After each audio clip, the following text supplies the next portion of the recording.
Thank you, Julie. Right. Well, You now, want me to go ahead and do roll call? yep. Okay. Diane, Julie and I are both here from Coos and Siletz. Diane Tiemann, Michael Cherry, Angela Fasana, I'm here. Becky Cantrell. I'm here and no Marcia today. Okay, thank you. And no, Jennifer is excused. Melissa Montero, Jory Spencer, Jamie Crane, Val Switzler, Alyssa Lane Keen, Jemiah Wassam, Jesse Jackson, Jennifer Reed, Present. Malia Skunkcap, Caroline Cruz, TJ Foltz. We do have a quorum with 5 tribes. Awesome. Thank you for doing roll call. And I haven't heard anything from anyone but Jennifer Jackson, so hopefully some more TAC members can filter on as we go along. But I can pull up my screen. I have a slide deck for today. Oops, and apparently I had started it at the end of the slideshow, so give me a second.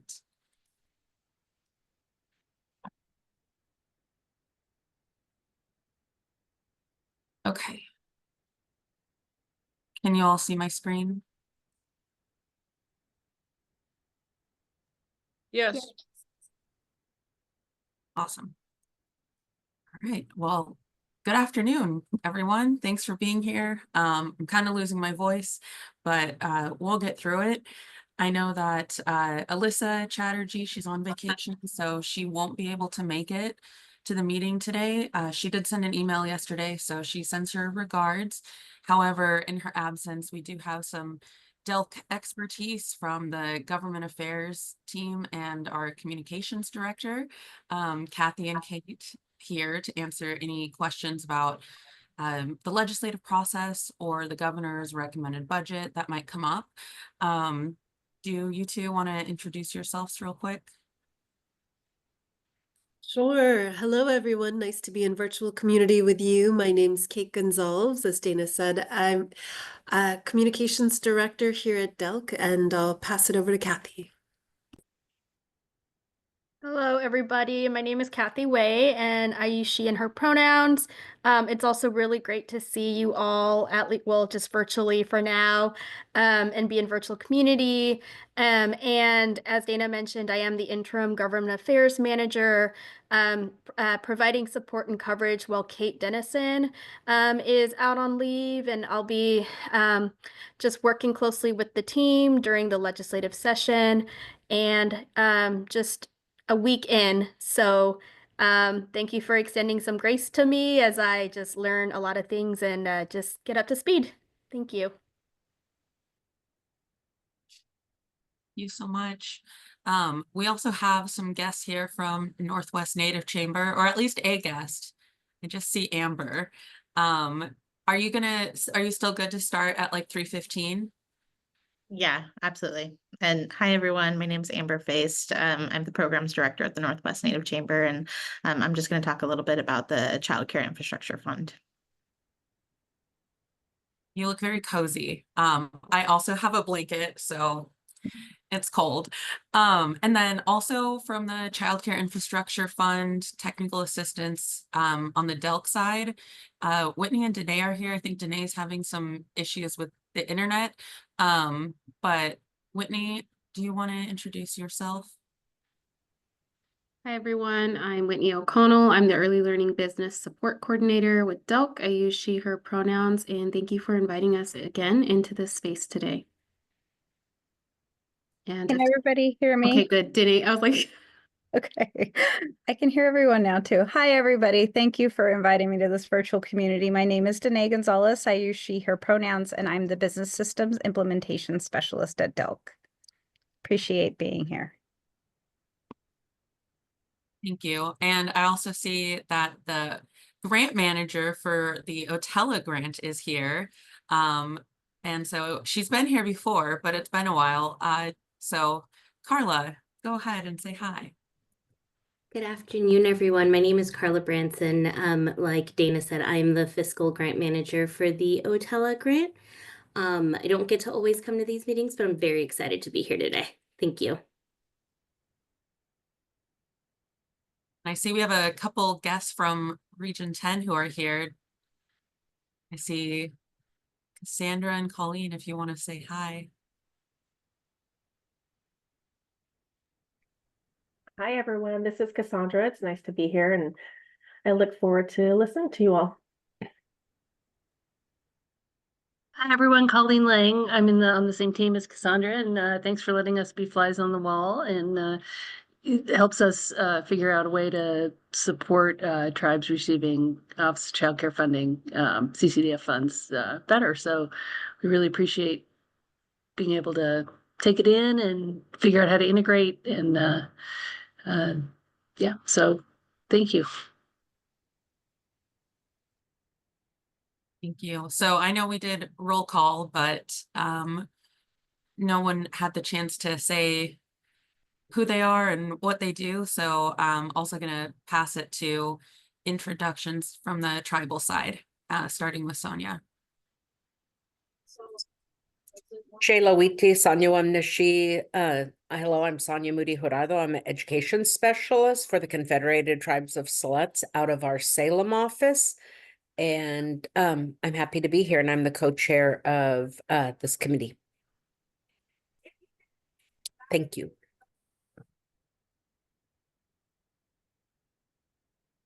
Julie, would you mind introducing yourself if you're able to? Sure. Thank you, Dana. I am Julie Seastrom, and I'm visiting my nephew here in Eugene, Oregon. So I'm in a hotel, so I don't know that I'm going to keep my screen on, but just so that you can see my face and know who I am if you see me on the coming and going, that kind of thing. I'm Hannes Coos. I'm on tribal council for our Confederated Tribes of the Coos, Lower Umpqua and Sayusla, Indians down here in Coos Bay, Oregon. And we have a lot of us up in Florence as well as in Eugene, as far as like our general split location where we are. But I was born and raised down here in North Bend, which is on the other side of the sign for Coos Bay. So you're always welcome to come down and visit with us. And I'm also a volunteer on our education committee. And I've been either a student or a teacher my whole life. So I know how important it is for our children to do whatever we can for our children to ensure that they get the education they need. That's why I'm here. So any way that I can be helpful, that's what I'm doing. I also serve as co-chair on this committee. Thank you so much to everybody for being here today. Thank you, Julie. And your jewelry is beautiful, by the way. I guess I'll just call on whoever I see next on the list. Becky Wilson. Hi, I'm Becky Wilson. I work for the Cow Creek Tribe as their education office manager. So I help tribal students with their benefits. Thanks, Becky. And now Becky Cantrell. Hello, I'm Becky Cantrell. I'm a Coquille tribal member and the education programs manager for the Coquille Indian tribe. I primarily oversee our youth programs, which include our Head Start program and after school program. So 3 to 18-year-olds. Thank you. Thank you. So Angela Fasana, you're next on the screen. Angela Vasana, I am the Education Department Manager for the Confederated Tribes of Grand Island. Thank you. And last but not least, Jennifer Reed. Hello. I'm on a new computer, so I wasn't sure if my camera was working. I'm Jennifer Reed, Education Director at the Cow Creek Band of Umpqua Tribe of Indians. We're located here in Roseburg, Oregon. Thank you, everyone, for introductions. I guess I should not leave out the DELC team because I don't think we've done our introductions with all of our guests before. So just so everyone knows, I'm the Oregon Tribal Early Learning Alliance, or OTELA liaison. So I work specifically with this group. My name is Dana Castano, and I am a tribal member as well. I'm Turtle Mountain Chippewa, so glad to be here, and we have some exciting things to get into. So I'll have Dory and Paulina just do a quick hello, and then we can pass it over to Northwest Native Chamber.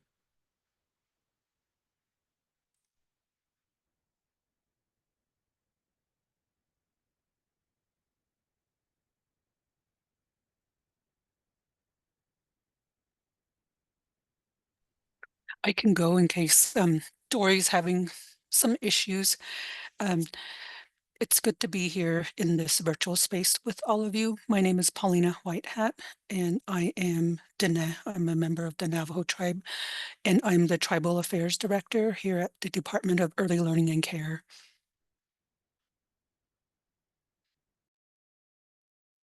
Thank you. And Dory, are you still able to hear us? No, I think Dory is having some audio issues, but Dory Hauser is our coordinator for the Office of Tribal Affairs here at DELC. And unfortunately, she's having some audio issues. Yeah, it's been all day. We've tried to fix it. So hopefully your audio will come back later. And so Amber, do you have any slides that you wanted to share? I did not create slides for this meeting, so apologies everyone, but I am going to put a memo that I put together in the chat just so you all have something to refer back to after this meeting is over. And I can also send it to Dana and she can forward it if anybody has trouble accessing it. I want to be brief because it sounds like you all have a lot of really great things to cover today. And there is a lot going on with the Child Care Infrastructure Fund in terms of awards being announced and the process right now of them onboarding. So I think where I really want to start is that like full picture in the whole state of Oregon, there were requests totaling $289 million. So obviously that's a lot more than what the fund currently stands and what Business Oregon is going to be able to award. There was 10 million awarded in this first round, and there was a prioritization for culturally specific programs and providers. And how this broke down for tribes is that there were 4 tribes that were selected to kind of move forward in this process. And so there's still a lot of engagement and opportunity, not only in the tribes that were awarded and selected to apply in future rounds, but also for tribes that are evaluating what round 2 applications could look like and what their needs really are in terms of assessing. I think there was a lot that the chamber was responding to in terms of some technical challenges. So we're hoping in round 2 that those applications in that portal will be streamlined. But I think it is something that we're having an eye on in terms of working with tribes of who is accessing portals and how are they accessing it and how are they kind of working through some of those challenges. And I think the other thing that I really wanted to be sure to highlight is that, we are contracted through the Department of Early Learning and Care to provide technical assistance for not only folks who were awarded and as they're kind of going through that process, but for tribes and tribal communities that are looking to apply in round 2. There's a rough date of March when round 2 is going to be open. So I just want to make sure that, you all are aware that as a technical assistance provider, we can assist with grant writing and reporting, RFP development, as you're going through procurement processes and getting bids in for some of these projects, assisting in the ways that project management is happening to meet with the kind of compliance metrics of bringing on some of this public funding and how that looks like, as well as some of that funding onboarding. So for those of you that, were awarded, as you're kind of going through the onboarding process, I want to make sure that I'm mentioning that on Monday, December 16th is when your W-9 would need to be submitted. So there's technically 3 types of documents that Business Oregon is asking organizations in the state to submit. One is a W-9. 2 is a photo of the site. So if you have a planning project, you obviously are not going to be able to submit a photo. So you're not required to submit that. And then the third thing is an Oregon Department of Revenue tax compliance form that tribes are not required to submit. So really the key is just making sure that you have all of those documents submitted by Monday, December 16th. And then there's going to be a more prolonged process for tribes as they're navigating that contracting process. And we've been in discussions that there isn't language in there around waiving sovereign immunity, but because it is state funds, there's just a lot of procurement processes and things that we'll have to comply with. And so I just wanted to put a special attention to just stating that through that contracting process with Business Oregon, there is time and opportunity to take your time and really evaluate and push back on things that are not required for tribes that are in their template language. We also have some upcoming webinars. So for tribes that are thinking about applying or are interested in more, we have some around planning projects, business planning and projections, project management, building marketing plans, capital planning, best practices of, it's bookkeeping, but really financial tracking with state funding, grant writing, and then of course the round 2 application support. You all will probably be hearing from us shortly if you haven't already connected with us in terms of the tools and the resources that we're trying to develop that have longevity as tribes are really thinking about what their childcare infrastructure looks like, what the community needs really are, and what makes sense for all of the different tribal communities across the state, because everybody has a very different need and picture kind of in front of them. So we'll be kind of going through some assessment. We'll be doing some market analysis. We have resources to help and assist with hiring technical, professional service providers. So we want to hear from you what those needs are, what some of those challenges are, and how we can really support you all through that. And then also, just really thinking about how we're coordinating with both Dana and Paulina and how, their overall tribal engagement strategy is and how CCIF can be a part of that so that you don't have a lot of different people knocking at different doors, and that we can really make sure that the right information is getting to the right person at the right time. So yeah, I don't know if there's any questions. I do want to make sure that I have space for that. Oh, okay, Julie. I just want to check with you, Amber. I'm Julie Seastrom, and again, I'm representing the Confederated Tribes of the Kuslu, Umpqua, and Sayusla. And I don't know all of the different details as far as our engagement is concerned. So it might sound funny, but are we one of the tribes that well, you said there was 4 tribes that were accepted. Were we one of them or not? No, CT-CLUSI did not apply this round. Okay, is that something that when you send the information to Dana, your contact information and talking about the project and whatever you're able to do, that she can forward that information along to us via email? Yeah, Is that absolutely. possible? Yeah, and I'll do one better, Julie. I'm making sure that I have your contact information for yeah, I actually don't. So the contact information that we have for CT Clusie is Jeremy Brandy, and then somebody with the last name Wassman. Yeah, Jemiah Wassman is is education director, and if you have a Jeremy, is the last name there Doze, D-O-Z-E? Okay, and so that's good. So you have the contact information for our education department. So Yeah. as long as you have that, I just wanted to make sure that there's a connection there. So it might be something that you know, it was a part of your offering or whatever, your communication, but might just been something that we missed, you know. So I don't know if you're able to send him like a new information, you know, like round 2. We didn't make round 1, but we're doing round 2, and you know, just to reintroduce yourselves to us.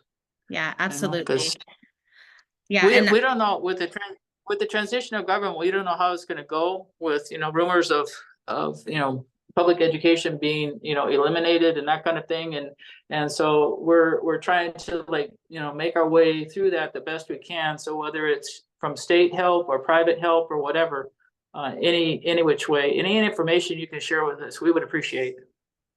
Yeah, absolutely. So I'll send a follow-up email, and Julie, I'll make sure that I include you on it as well, just so you can kind of make sure that the dots have been connected to the right place so that there's good follow-up.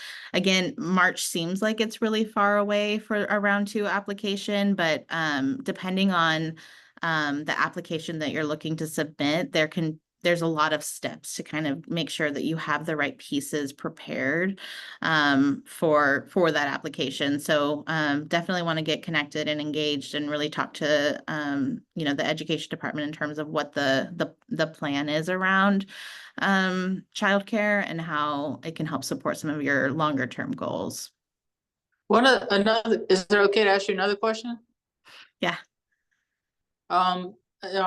There's a great interest in supporting language and culture as far as like educational elements of the process for our children. Is there, when we are engaging, when our education department engages with you, do they have full decision-making power as to how they're going to use the funds, or is it something that you all have like some kind of priority that we have to fulfill? Yeah, unfortunately, the CCIF funds are for facilities. So it's not a grant program that is specifically for like implementing like staff and implementing programs. It's really tied to facilities. So if there's an existing facility, there's money for minor renovations, major renovations, there's dollars for land acquisition, and then there's also planning grants. So if you know, you don't have a facility, or there's you know, curiosity about adding another facility or an expansion, then there is planning dollars also that tribes can apply for to really have time to do that feasibility and think about what the overall structure and goal is. That's good to know, the clarification on that. I appreciate that so much, because I wondered why you had Jeremy Doze as a contact person, and he's our planning person. And we're in the process of wanting to build our own facilities. So that's why you got him. So if you could send him include him in that gentle reminder or whatever, that would be wonderful. Thank you so much. Yeah. And Becky, I want to be quick because I know there's other things on the agenda, but time for one more question. Yeah, it's just a quick question. Hi, Amber. So you said that March is the opening for round 2. Do you know how long that's going to be open, like when that'll be closing for round 2? What I can say is that round 1 was open for 45 days, the application. And Business Oregon, because we had a few delays and time crunches and just shifts in timelines, I don't think they're going to be releasing any kind of timeline or dates or any information until they are really sure about what those numbers are. So round one was open for a pretty like a long time. But I know that these dollars they also have a timeline of when they need to get moved out and when they need to get spent. And so you know, it could be different in round two. Okay, thank you.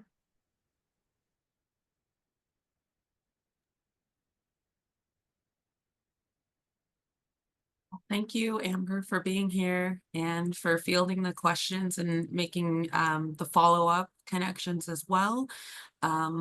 We're probably going to have you back again later. It is really exciting that the first round, like 20% of that went to tribes. So, I mean, that's great. And we look forward to future rounds because there's clearly a need, and that need's not quite satisfied yet, but it's going in the right direction.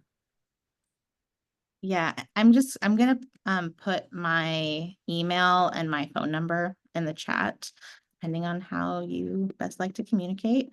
Feel free to reach out. Anybody can reach out to me via any of those channels. And yeah, just thank you so much for the invitation, Dana, and happy to follow up if there's any more questions that up here in the chat later on. And yeah, just thank you all for the invitation and the time today.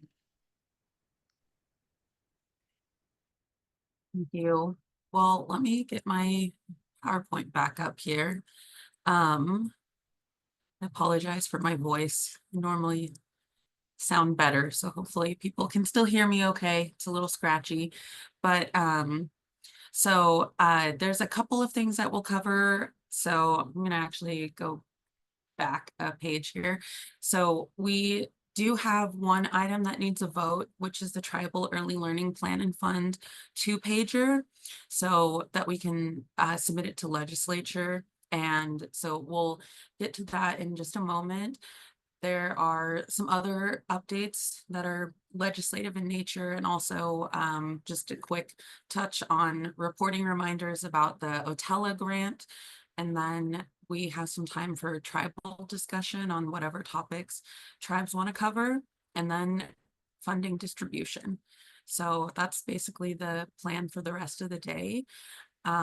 So skipping back over, and I'll also invite Carla Branson to add to this if there's anything additional. But basically, just a quick reminder about the OTELA grants. The reporting for the they're biannual grants. So the progress reports are due 30 days after the 6-month period ends. So the first 6-month period was January through June, and then July through December. So the progress report due date that's coming up is going to be January 30th. So just as a reminder, this is pulled directly from the grant agreement, so you can always go back to it and check. There's 2 different kinds of reports for OTELA. There's progress and expenditure reports, and then the expenditure reports are also tied to a claim that is in the DELC Awards Management System, or AMS. It's just a smart sheet where the reports go for both the expenditure and the progress reports. And it's the same link that we used last year. I'll also include it in the follow-up email after this meeting and in the chat in case you don't already have it. And one thing that I think is important to clarify is your reporting is due biannually, but that's once either the funds are utilized or the grant is executed. And it depends on how your tribe operates. So for some tribes, let's say that the grant is executed in August and you start spending funds in August, then you wouldn't have a first progress report due because you didn't utilize the funds in that first 6 months. But if let's say that your tribe does reapply funds back to the date that the grant is effective, even if it were to be executed at a later month, like in August, but then the finance department goes back and reapplies the dollars to allocated expenditures from like January or something, then you would have the first biannual progress report that would cover the January through June of 2024. So hopefully that makes sense. Does anyone have any questions about that?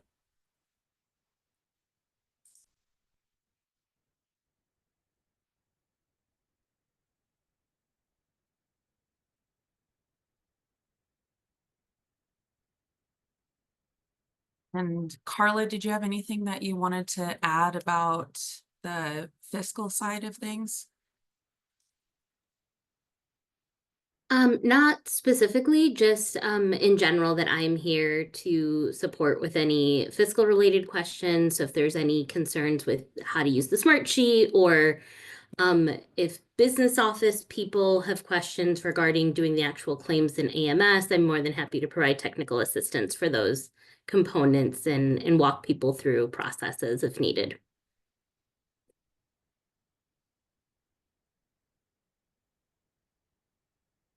Great, thank you. Well, we can also, would you mind putting your email in the chat as well? And so if you ever have fiscal questions, go to Carla. If any questions about the progress reports come up, let me know. And so since we do still have our quorum, we can do our one item that we need action on, which is the 2-pager document. And so I also have the PDF version, which is a little easier to see. So putting that one up on the screen. So about the 2-pager, like I mentioned earlier, we're just wanting approval from TAC for this to be submitted to the legislature on TAC's behalf. And that's one purpose. The other purpose of this document is for TAC members to be able to use it to have conversations and answer questions. Oh, go ahead, Julie.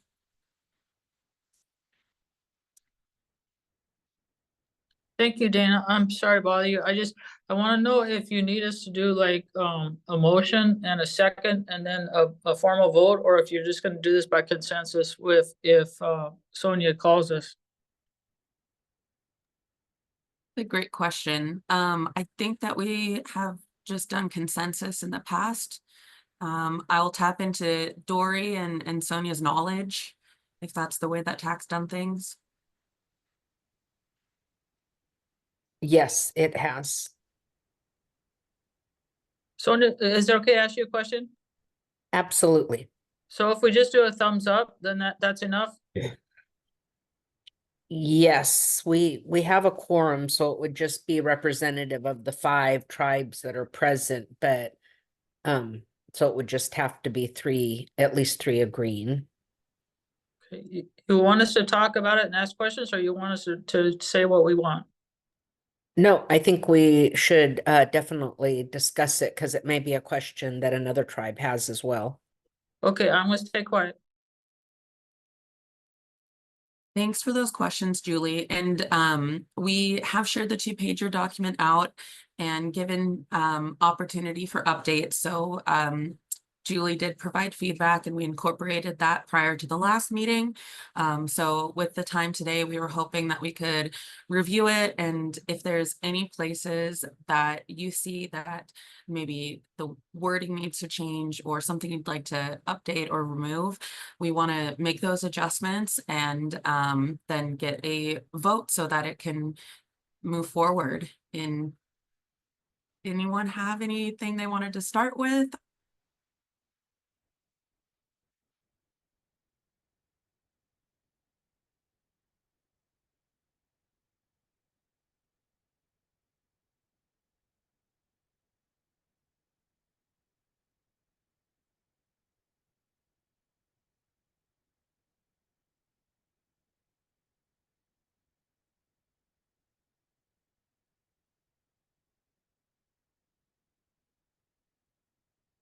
Let me ask another question. Does this appear ready?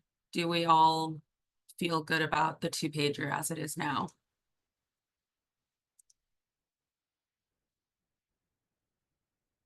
I see a thumbs up from Julie. Yes, this is Angie Fasana from Confederate Tribes of Grand Ronde, and yes, I reviewed it. It went over again today. just to be sure, but I think it looks great and I don't have any additional comments or concerns. Awesome. This is Becky from Coquel, and I would just like to say how much I appreciate this, and and especially the background part of it would have been really helpful as a new member on here, but that is really helpful information on where it started and how we need to move forward. Thank you, Becky. We really appreciate that feedback. And yeah, it's kind of like a saga to get to where we are now over like 3 years of the Tribal Advisory Committee working on this. So let's see. Oh, go ahead.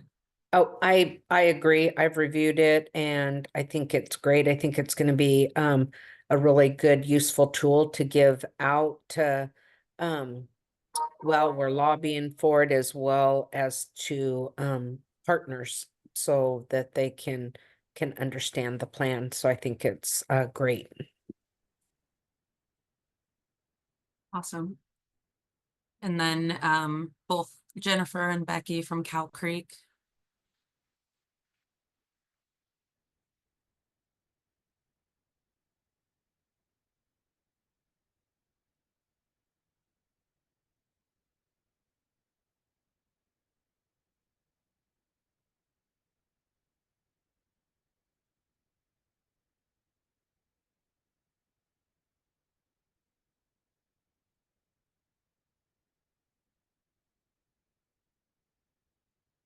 Well, if there's nothing to add, then I think we can call it good. Cow Creek, do you want to give a thumbs up on the document?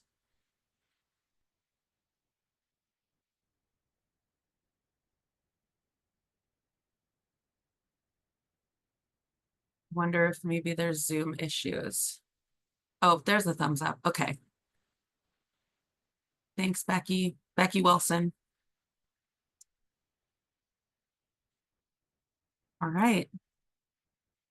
Well, I mean, it's not exactly a motion, but I want to say it. So motion passes.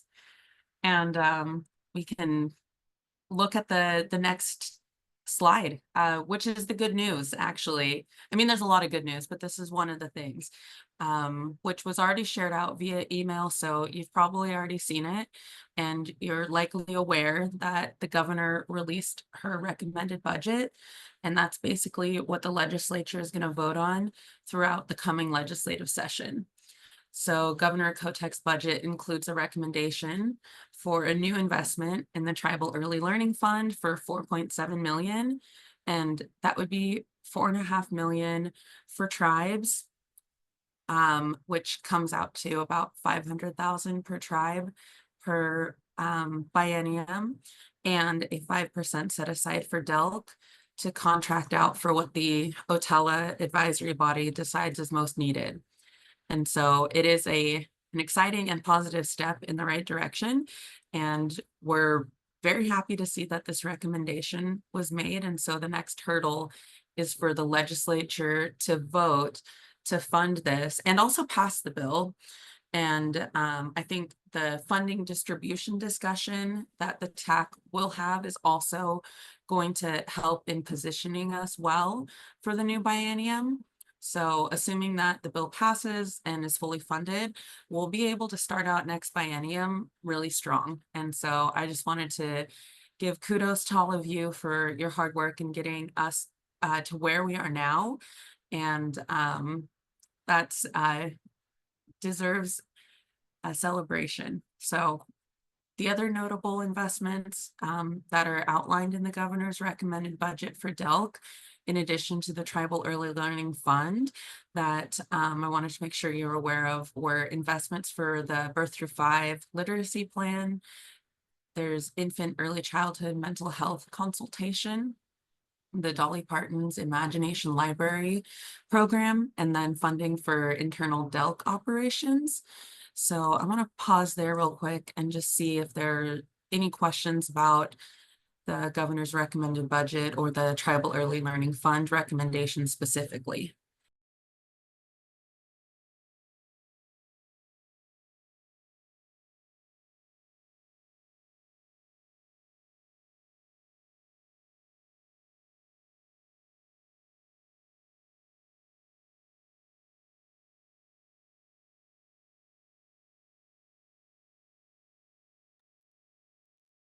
I'll also add that there's still going to be the continuing, oh, Julie, sorry, I didn't see your hand. Go ahead. Thank you, Dana. I just wanted to ask you, I understand that, this is gonna come up in the next legislative session as far as being approved or not. It's our governor's recommended budget. Do you know the date that they're gonna start working or is it gonna be published later? I know it's in January, but I didn't know if you had an actual date. Yeah, so it's January 21st that the legislature, that's the first day. Right, Kathy? Thank you. Sorry, you probably don't see the nod, but Okay. yeah, Yeah, no, I it's didn't. There's okay. so many on the screen. I have to scroll up. But okay. Yeah, Maybe that's on the right. Yes, so yes, the legislative session starts on January 21st. And typically, the budget committees start meeting towards the end of January, beginning of February. So, Dana is absolutely correct in that we now have this legislative concept approved. So it will get a bill number assigned, and I believe once we get the bill number, we can start tracking it to see what committee it will be in. And then in terms of the budget process, this is already included as a commitment in the governor's requested budget. So we can provide more updates once the budget committee start meeting to see how we can be a part of that and play a role in moving the budget item forward.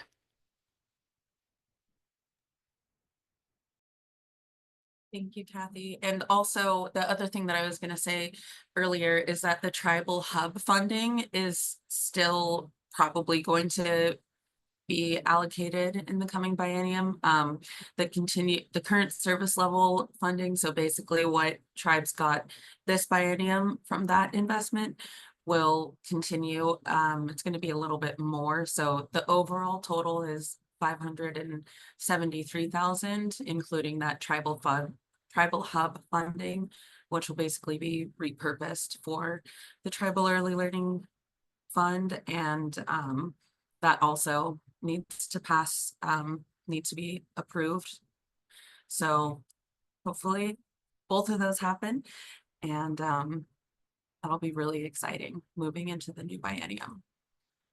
And then, so if it's the work starts in January, is it right after 4th of July or right before? How long does the session last that we would, like, when could we approximately know when, if it was approved?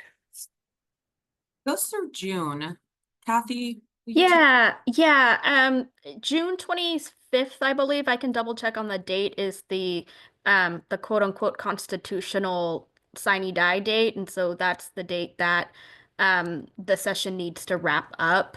And again, just depending on different factors that happen during session, we're not sure if the legislature will convene before that last week of June, but constitutionally, I believe they have to end on June 25th and have a budget passed.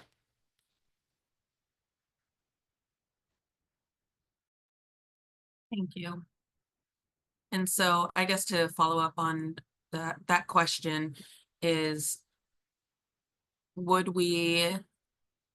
how soon would we know both that and the funding?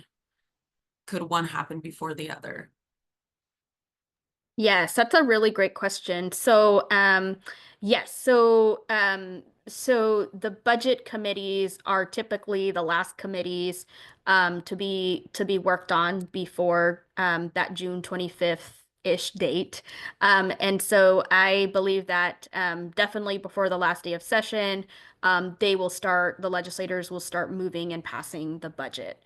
So we should know a couple weeks before June 25th that the budget's been approved and that it will move forward.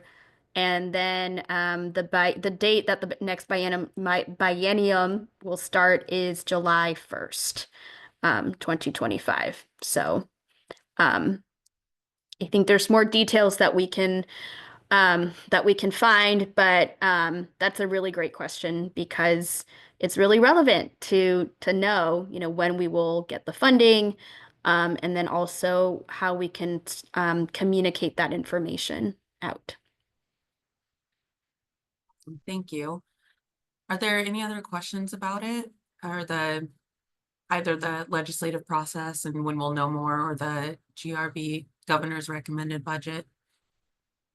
Is there any work like that Delk will be doing to kind of get the grants up? I know DOJ is a consistent problem with getting the language, even though tribes deny it every time that they want to waive tribal sovereignty. It takes so long through the Department of Justice, but will Delk be trying to get those? Because it's just, and it's not just a Delk problem as you hear it government to government. It is all agencies across the board, but generally we're not getting that funding until almost the first biennium. And I don't know about other tribes, but our tribe will not go back and pre or post or whatever date things prior to, like, we can't spend until we have those signed agreements and they're in hand. So sometimes it leaves, and I think that's the frustration with some of the tribes of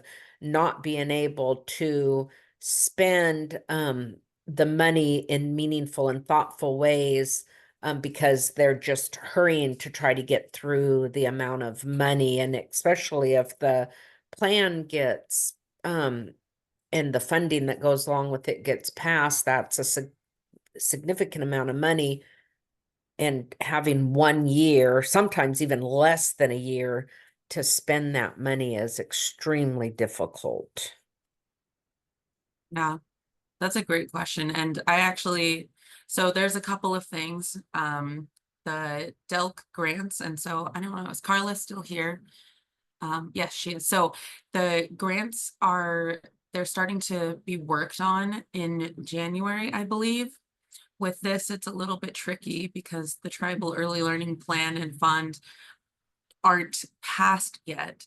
So we can work on it to some extent, like the boilerplate language, for instance, and try to get that and all ready to go, so that when we find out that the Tribal Early Learning Plan and Fund has passed and that it's funded, then all we have to do is add in that and the dollar amounts.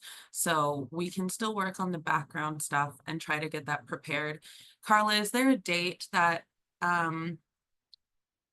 people on the grants team have in mind for when grants are supposed to start going out before next biennium?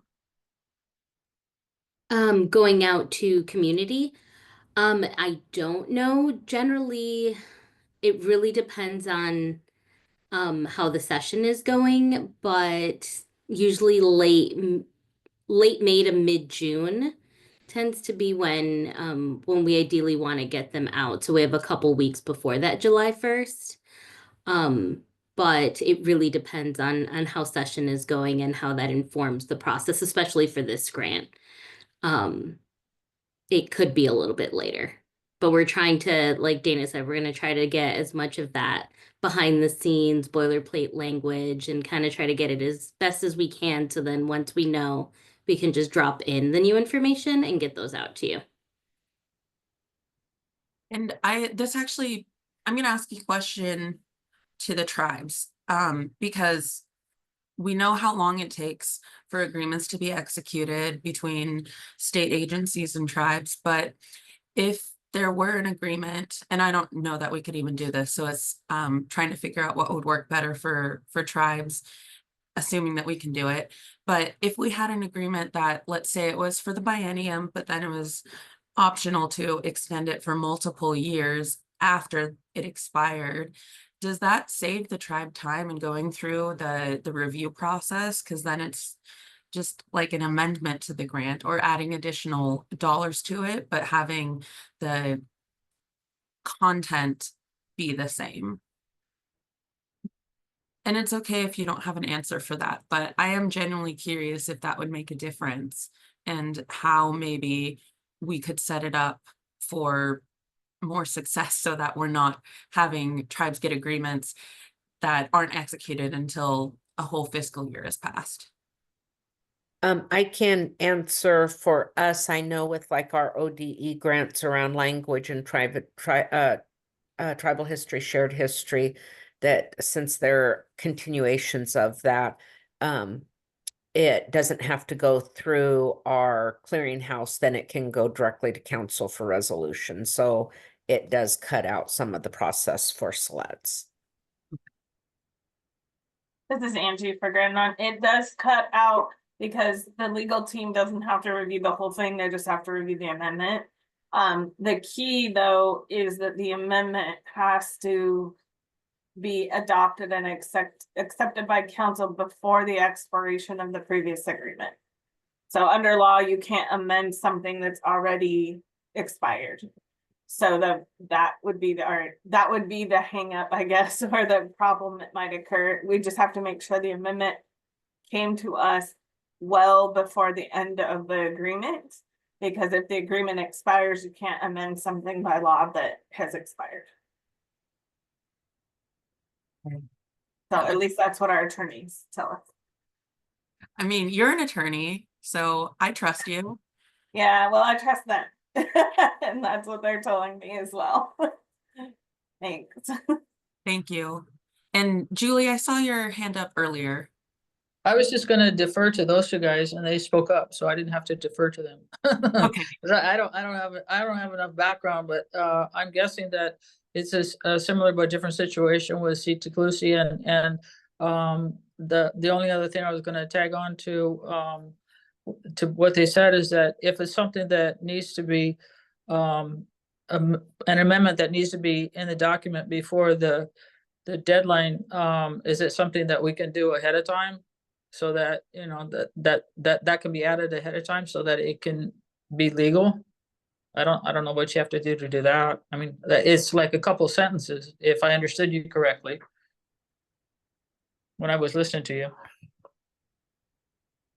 Yeah, so like if a grant is for, let's say it's for next biennium, the 1st of July 2025 through June 30th, 2027, you wouldn't be able to do an amendment after that end of the agreement. So if the agreement ended on June 30th, 2027, and then you send an amendment that is in the middle of July of 2027, then you wouldn't be able to amend that grant because it already expired.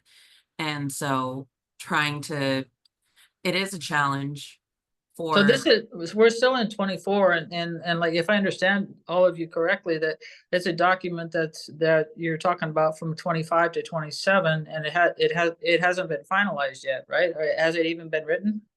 So then, I mean, it's something that you can put it in there. If it hasn't been done yet, it's something that can be put in there that if, you know, there's flexibility, you put a line in there about flexibility. If the tribal monies aren't spent by, you know, X day on whatever you consider the end day, then they are immediately given in a grace period that they you know, whatever grace period is designated, whether it's a determined amount or, you know, a grace period to meet the needs of that tribe. It's a language thing. And, you know, maybe the Grand Ronde person can help with language that's acceptable to make it so it meets the need, but it's flexible. Yeah, and it sounds like ODE is already doing something for tribal history, shared history, and the tribal language grants. So I know that Brent Spencer oversees the tribal history, shared history. So I can ask about what kind of language they might be using in the agreements that makes that work.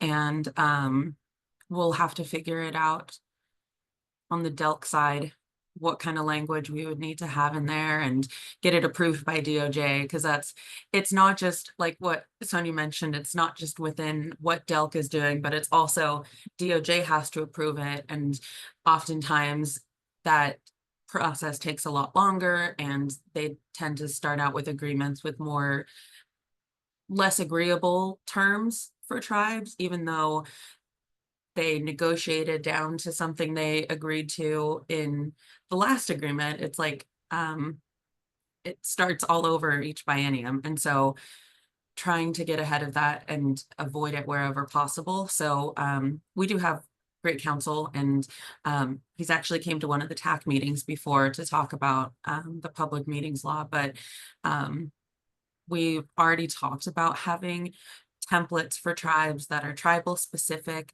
and that include favorable terms, no waiver of sovereign immunity. And so those are all the same kinds of things and lessons learned that we're going to take forward into the new biennium and try to prepare the tribal early learning plan and fund agreements for success, hopefully in the long term, and allow tribes the proper amount of time to be able to spend these, because Sonia makes a really good point. It's assuming that it is approved with the exact way it is, the dollar amount that it is right now, it's a significant amount of funds, and that can't just be thrown out. It's a lot of money to try to deal with, and it takes time. And I would also say that that's something to consider in the funding distribution consideration of how the Tribal Advisory Committee will want unspent funds or unwanted funds to be redistributed next biennium. Because if we do have like a review process or have to reduce one award and increase somebody else's award, then that also takes time in having to amend a grant and have it executed. And so that is a consideration for the practical implications of how we choose to go about it. But we'll get to that conversation in a little bit.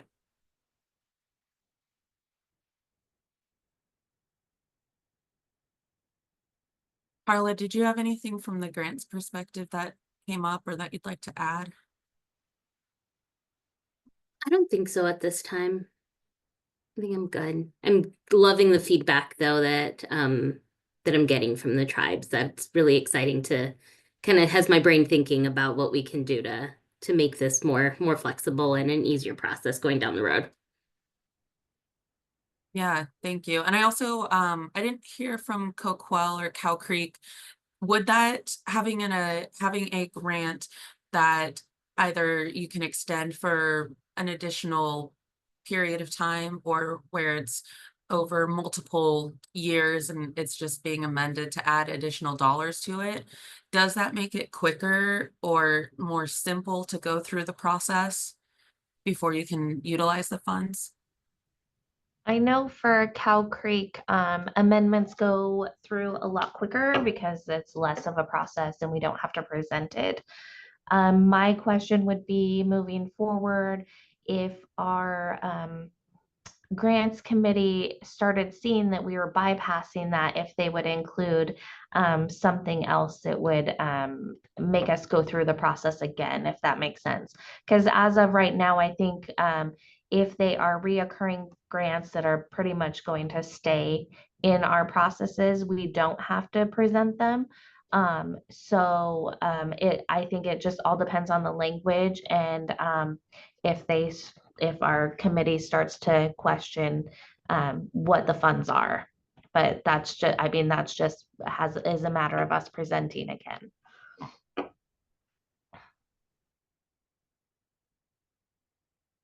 Thank you. That's helpful. And Becky, does it work similarly for Coquel?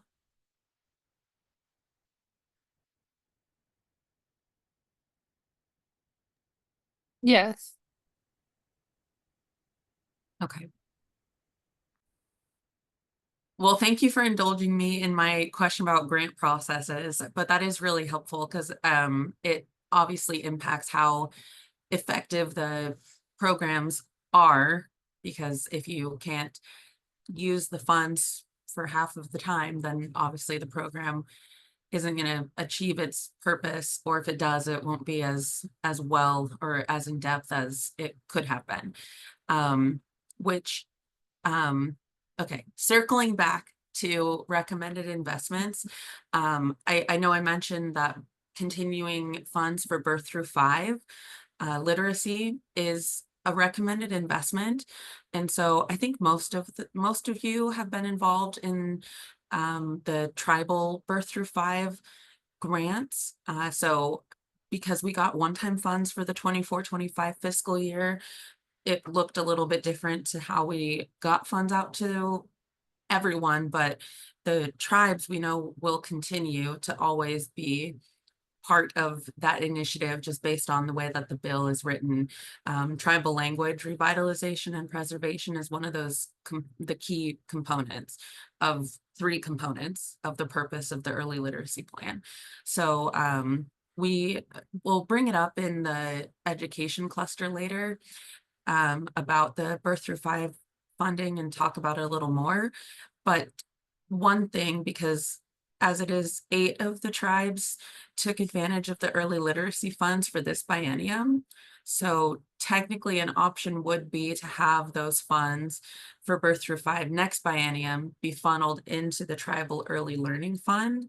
And so rather than having 2 separate grants and 2 separate reporting requirements, it could be combined into one. So that is an option. I think reporting requirements is an ongoing conversation, but we can explore that since birth through 5 is a little bit more flexible. It's not like preschool promise where it's very prescriptive of like, this is the program, and these are all the requirements.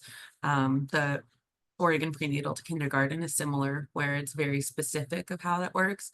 But with birth through 5 or even the early childhood equity fund, those are more flexible into how those can be used. And they just, without walking through the exact purposes of each, what is already in the tribal early learning plan covers what's in those. So if there is a way to coordinate them, that could make it easier for tribes in terms of early learning grant administration, then we'd definitely like to explore that.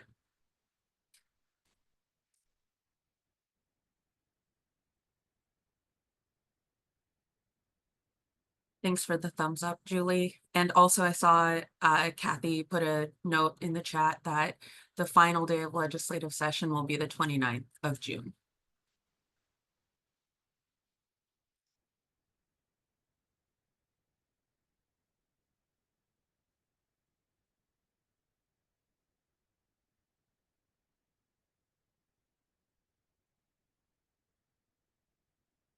For the thumbs up, Angela. And I can only see like 5 at a time on my screen. So if other people are doing thumbs up and I missed you, I apologize.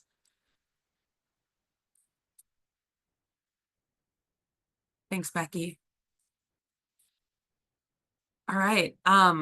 So I did want to switch to tribal discussion before we go into the funding discussion, because I don't want to run out of time for this space.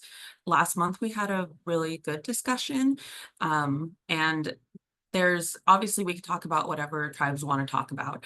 But one thing that has came up a few times recently, and I was thinking maybe this would be a good place to bring it up if the TAC's interested, is how tribes manage multiple early learning funding streams. And for tribes who have done that, if there's any suggestions that you might have for tribes who are newer to that or are still trying to figure out how to take tribal funding plus state funding and blend and braid it into a program.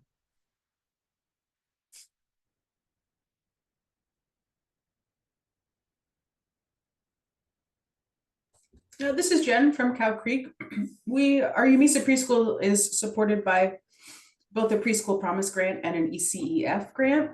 And so we've kind of strategized to utilize preschool promise as kind of our base operations. And then ECEF, any additional programs, initiatives, which there's always so many, parent engagement, early literacy, the kind of extras that help augment, the base of what we can provide, the foundation.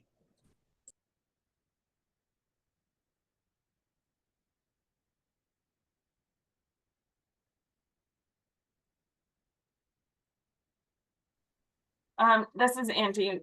we braid a lot of funds all together to operate everything. So we've had Start grants, we have Preschool Promise grants, we have Equity Fund grants, language grants, and then Birth to Five. So we and then tribal funding that supplants all of that. So and supports everything. So I think it's complicated, but I think that it's very doable with multiple spreadsheets and management of all those grants and making sure that you're in compliance with all of them. So if tribes were interested in how we do that, Dawn Dorr is our new ECE, Early Childhood Education Department Program Manager. She replaced Angie Blackwell when she moved to the GM's office. So Dawn would be the resources to kind of how she integrates all of that into our early childhood education. Our preschool immersion program is part of our Shawash Ilahi School. So those funds that we use to support that, those preschool classrooms are then integrated, which also tribal funding, ANA language funding, language grants from the states, et cetera, et cetera. So we do a lot of blending. And so if anyone was interested or wanted to take some time to talk with us, I think we've talked with Becky and Marcia in the past and previously with Sandy a little bit when she was with us, just about how we do that. But it's complicated but doable all at the same time. And we would love to share how we've got here.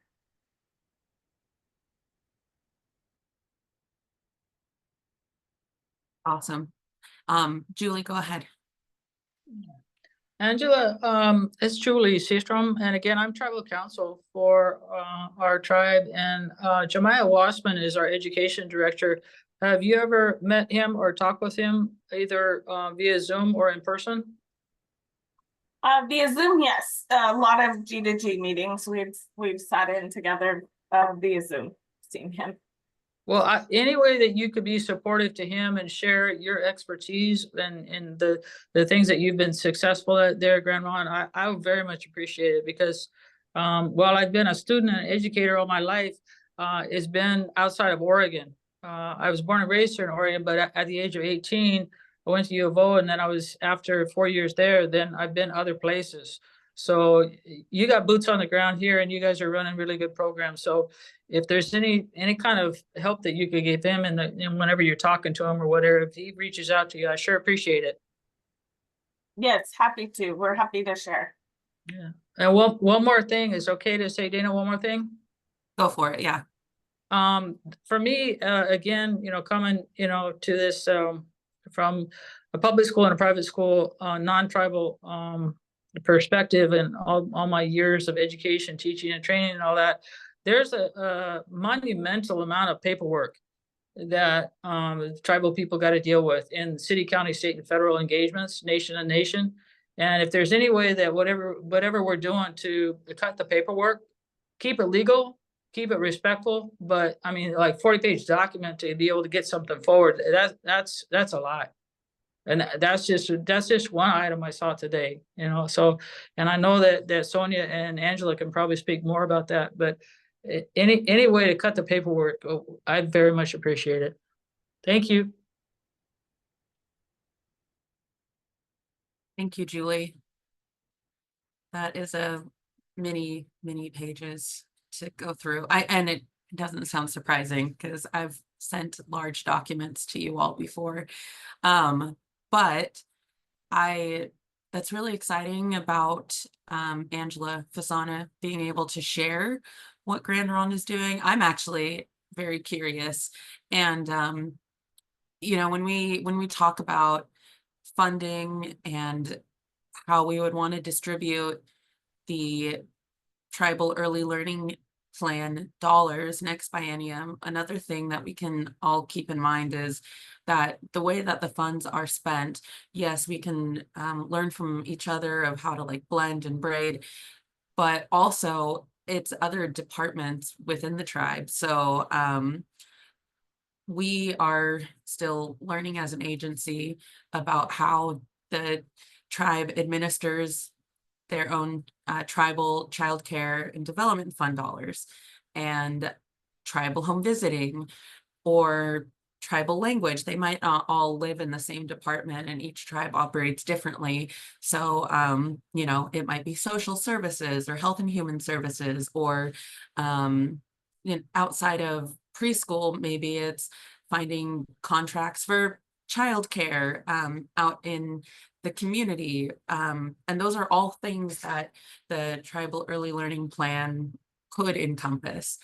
So, you know, maybe the amount that you could spend, maybe 500,000 is reasonable, because it's also a partnership with other departments that could utilize some of those dollars. And I don't know if that's the case, but I'm just putting it out there because it's something that we've been kind of learning about here in our Office of Tribal Affairs at DELC recently.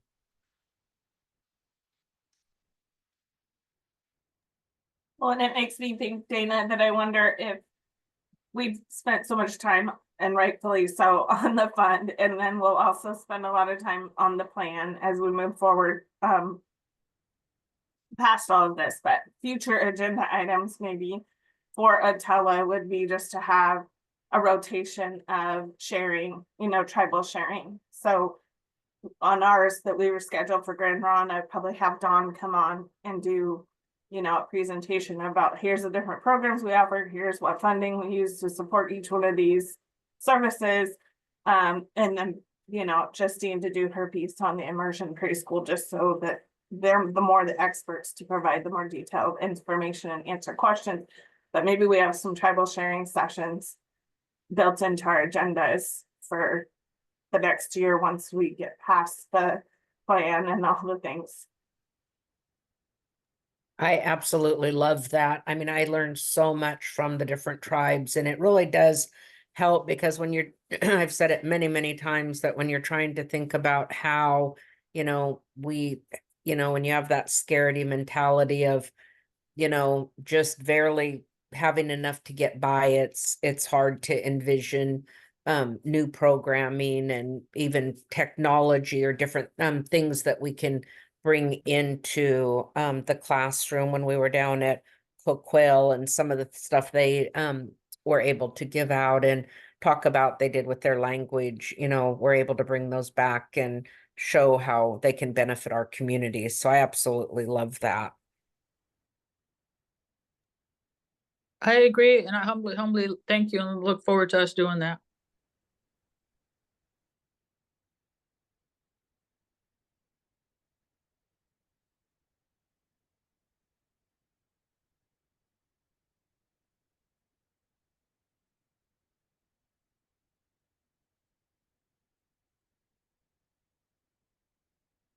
Yeah, I think that's a great idea, and it's totally something that we could do. I would foresee that after we get the plan written and get the rules. Well, maybe we don't need to do the rules yet. I'm not sure. We could probably start that sooner than we think. And it would be beneficial for us too, in making sure that we're aware of ways that we at the state could also collaborate and make the early learning programs potentially more accessible or less burdensome in administering, or even like working across agencies too, just by seeing like all the work that goes on the back end and learning about new programming and what's happening. Go ahead, Julie. There's a, you know, a window of like the end January 21 to June 29th where we're kind of in a holding pattern, where we have to wait for the legislation to get through their process, and we're not going to get an answer till the end of June. So that window or that time frame would give us some time where we could actually do this kind of thing once or twice at least. Yeah.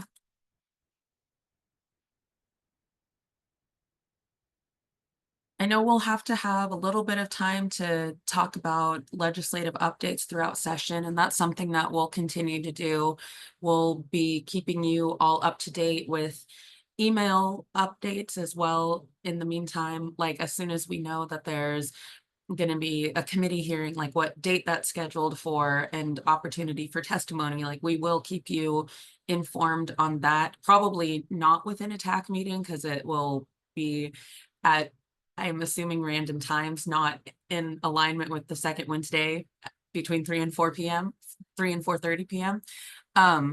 But we'll still have regular updates about the process, and I know that rules and rulemaking is going to be something on the agenda pretty soon for this group to start thinking about, along with the funding conversation of how to distribute the funds. It would be great if we could finalize that, but I don't see any problem with sprinkling in tribal sharing and having that as topics, maybe either for like half the meeting or every other month between now and the end of session. So Angela Fasana, maybe it's something that you could get Dawn and Justine together for maybe presenting in February on the way that your early learning programs work and the language immersion classrooms that you have. That would be awesome, and we could kind of start kicking that off. Yeah, I think February is very doable. They have to present to various committees and things throughout the tribe all the time, so they'll be ready. Okay. Yeah, that sounds great. And I think that will also be helpful in having the decisions for how funding is broken down, because I've been saying this a lot lately, but you don't know what you don't know.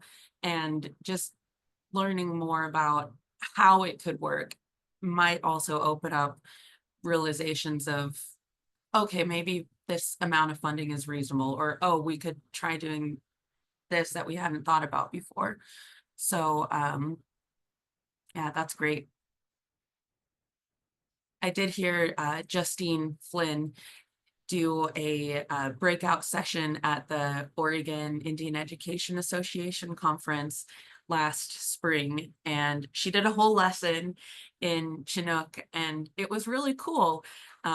Even though I don't know Chinook and I obviously wasn't understanding what she was saying, you could still understand the purpose of her lesson because the letters were in English and it was about like the sounds that the letters make. So that was really cool to see. I think everyone here would get a lot out of that. Not that she has to do that, but if she did, it would be cool. It is very cool. It makes it very real, like how you can teach our languages. Because otherwise it seems sometimes like it's insurmountable, which it was to me. And then she started demonstrating it, and it was like, oh, okay, I think we can do this. That makes sense. So it is very helpful. She's very good at it. Yeah, I agree.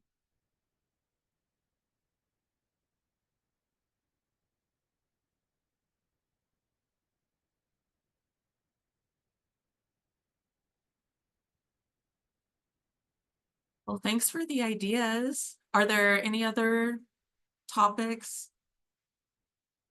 Co-chairs, do you have anything you wanted to bring to the tribal sharing discussions? Sonia, is it okay to say something? Absolutely. I just want to say thank you to everybody who was able to make it today and share what you have shared from your tribal perspectives, and that everybody's willing to be helpful as time goes by for all of us that are in like baby steps and moving forward in the assorted ways that we got to move forward in the best interest of our children. And I humbly wish everybody the best over the holidays, and look forward to the next time we meet.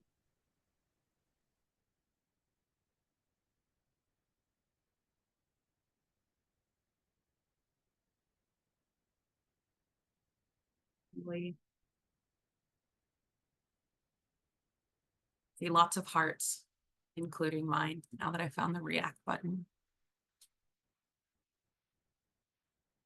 yeah, I just want to acknowledge that this group has done a lot of work, and it's looking at the bill language and reviewing it the upteenth time. I mean, it's not exactly fun and exciting stuff, but it is really important, and it's amazing to see how in just this is the last meeting of 2024, which I'm not ready for 2025, but it is just around the corner. But to see what we've been able to accomplish from the beginning, when Pauline and I, we both came into our roles like January 4th.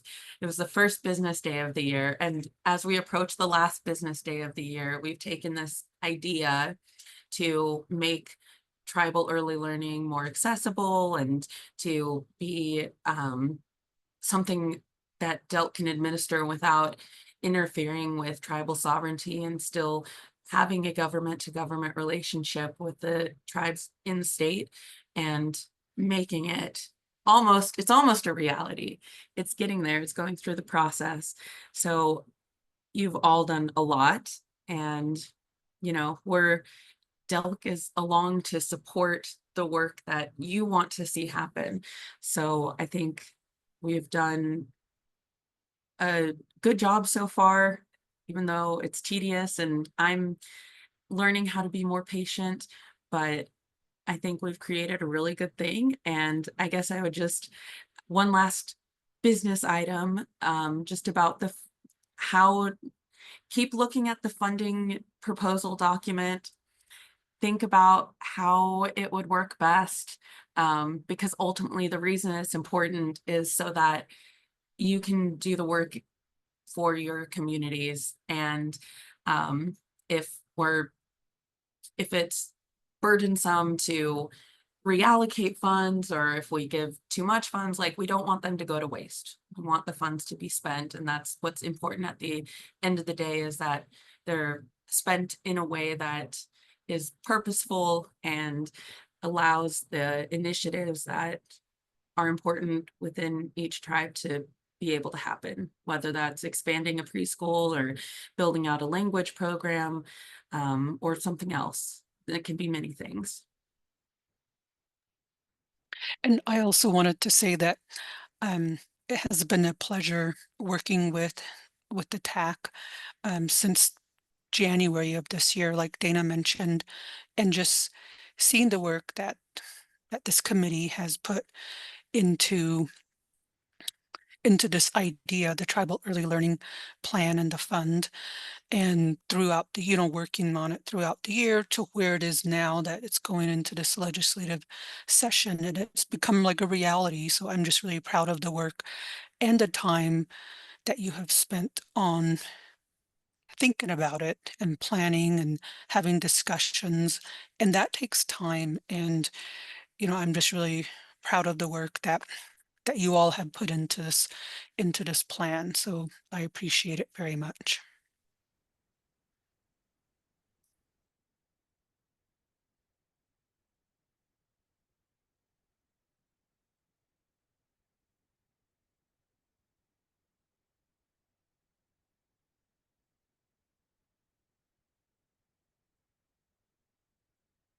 Thank you for that, Paulina.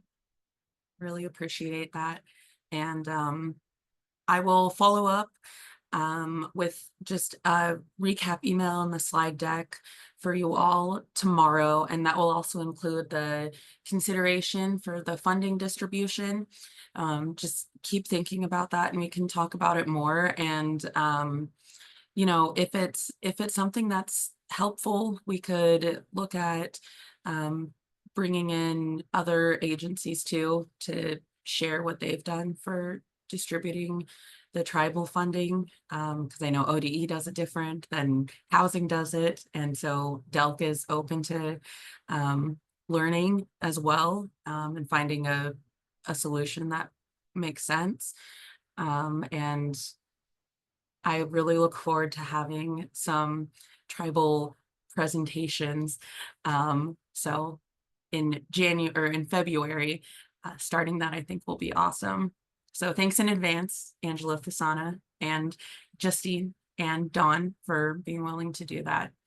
But yeah, I hope that the next couple weeks you're able to spend lots of time with loved ones and family and friends, and that you enjoy the holiday season. And we meet again next steps. Lots of other things to do, but January 8th, I think, is when we'll see you all. And thank you for sticking around and hanging in. Thank you.